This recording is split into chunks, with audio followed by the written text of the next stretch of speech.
নমস্কার বন্ধুরা, আশা করছি আপনারা ভালো আছেন। আমরা ভালো আছি। তো এত গরম পড়েছে, এত রোদের তাপ, মানে শরীরটা পুরা জ্বালা-পোড়া উঠে যায়।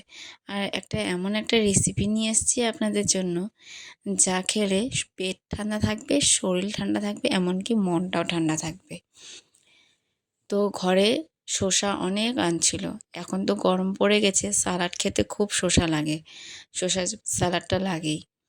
তো স্যালাড খেতে খেতে অনেকটা শসা বেঁচে গেছে, যেগুলো শসা একটু শুটা হয়ে গেছে, এটা স্যালাড খেতে আর ভালো লাগছে না। সেই শসাগুলাই আমি ইউজ করছি সবজিটার জন্য। তো ভিডিওটা সম্পূর্ণ দেখবেন আর রেসিপিটা একবার হলো ট্রাই করে দেখবেন, নিশ্চয়ই ভালো লাগবে। তো এখানে আমি শসাগুলোর খোসা ছাড়িয়ে নিচ্ছি পিলার দিয়ে। তো পিলার দিয়ে সারাতে আমার মনে হয় খুব কষ্ট হচ্ছে, কারণ শসাটা শুকিয়ে গেছে, তো এটা উঠতে চাচ্ছে না। এই জন্য আমি বটি দিয়ে ছাড়িয়ে নিচ্ছি সবগুলো।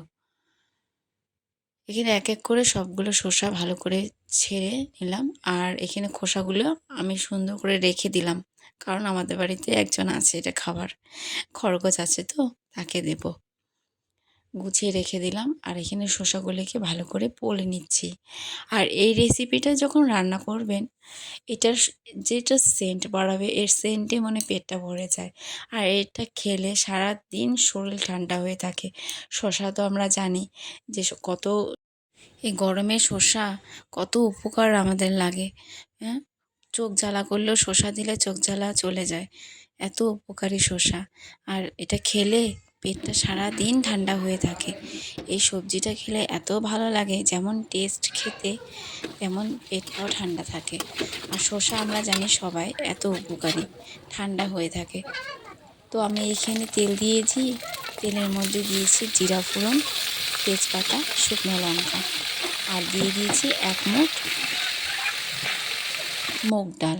মুগ ডালকে হালকা ভেজে নিয়েছি, দিয়ে দিলাম এখানে শসা দিয়ে একটু নাড়াচাড়া করে তার মধ্যে দিয়ে দিলাম লবণ আর হলুদ দিয়ে ভালো করে নাড়াচাড়া করে মিনিট 5 ঢেকে রাখবো।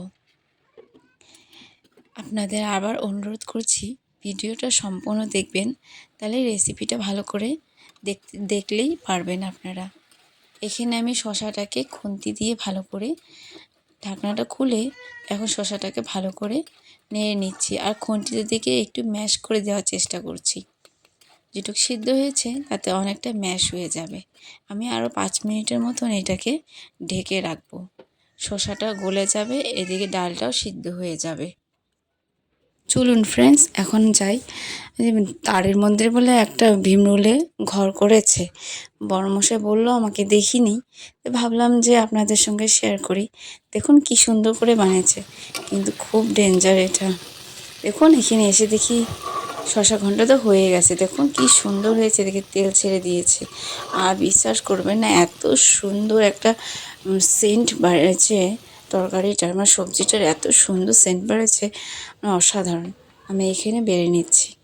রেসিপিটা খুবই সুন্দর, আপনারা ট্রাই করবেন। আশা করছি আপনাদের ভালো লেগেছে। লাইক করবেন, শেয়ার করবেন। নমস্কার।